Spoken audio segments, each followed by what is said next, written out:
Hey, everybody. Thanks for joining us. Guess where we are? We're in Brownsburg, Indiana, right next to Indianapolis. We're at a Bob Evans right here.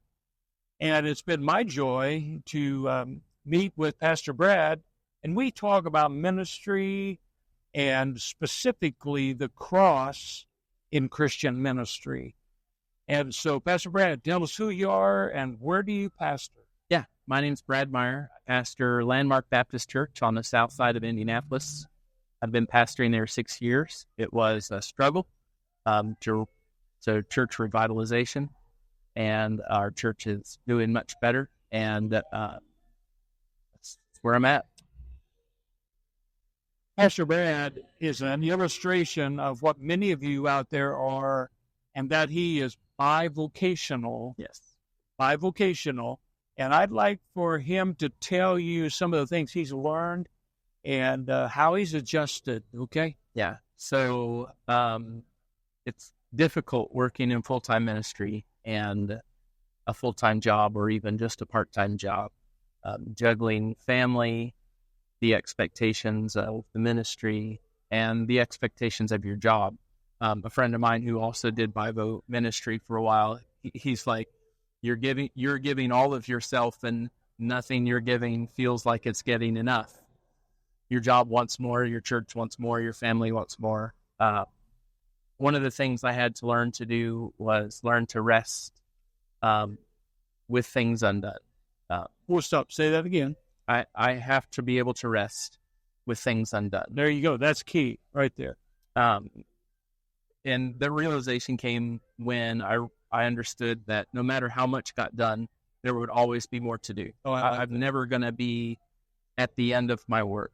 And so I had to be able to say, I can rest when there's all this on my plate. I can take a break. I can take a day off. And the world didn't come crashing down when I did that. You know what? That ministered to me because, I don't know. And maybe you're the same way as a pastor. You feel like the work is never done. I told my wife the other day, Pastor Brad, I told her, I said, I always feel like I've got too much to do and that I'm disappointing somebody all the time. And so what Pastor Brad is telling us here is that we got to learn to rest anyway. Yes. It took some time, but I made it a hard rule. Saturday, there was no work, no sermon prep, which Saturday is the worst day for a preacher to take off, right? Yeah. Next day is our biggest day of the week. And it took a lot of faith and trust in God that he would be my supply. And I think that's really what the Sabbath is it's showing your dependency on God. I love that. You use the word Sabbath. Yes. So it's a Sabbath rest, even in the midst of a busy schedule where we can depend on God for those things. I really love that. And I want to tell you that even at my age, I really need to hear that. And I'm so thankful. We've had a discussion today, and I told the guys at the table, this has helped me probably more than it's helped you at all. And so, very good. Tell us about the cross and ministry and the things that you're learning. Yeah. Growing up in church and the circle of churches I was in, a very performance-driven culture. Okay. Where, you have to prove yourself.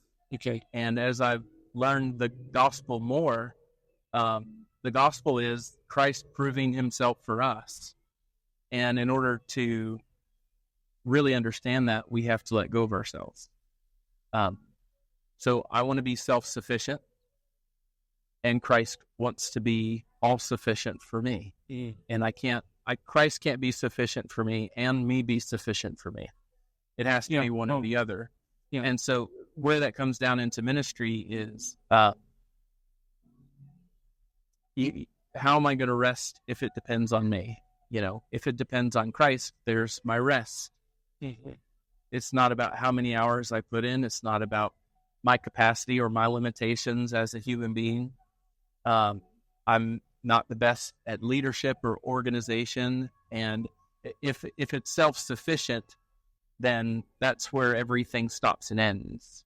And so being completely dependent on Christ is what we say for salvation, but it's also true for ministry. And sanctification. And sanctification. And ministry and service. Yes. Now look at, how do we guard against laziness? Because when I heard you say we got to rest and, it didn't all depend on me and so forth. Honestly, as we have talked about this maybe over the years, you have some who just are so graced out, they're doing nothing, and this, how do you keep it from being laziness? Yeah, there's a couple things. So I wrestle with that. Like, yeah, if it's up to Christ, then what's the purpose of my being here? Yeah. And I gave an illustration to some people about this. It's, imagine Christ being an electrician and establishing this really long circuit for this light bulb in the walls, and he's designed the light bulb and he's put everything in place, and then he puts this switch here and he says, Brad, I want you to turn that light on. And, God has established it to where I have a switch that I have to flip for the light to come on. Yeah. But I can't take the credit for the light. Oh, that is so good. I just can't. That was a good.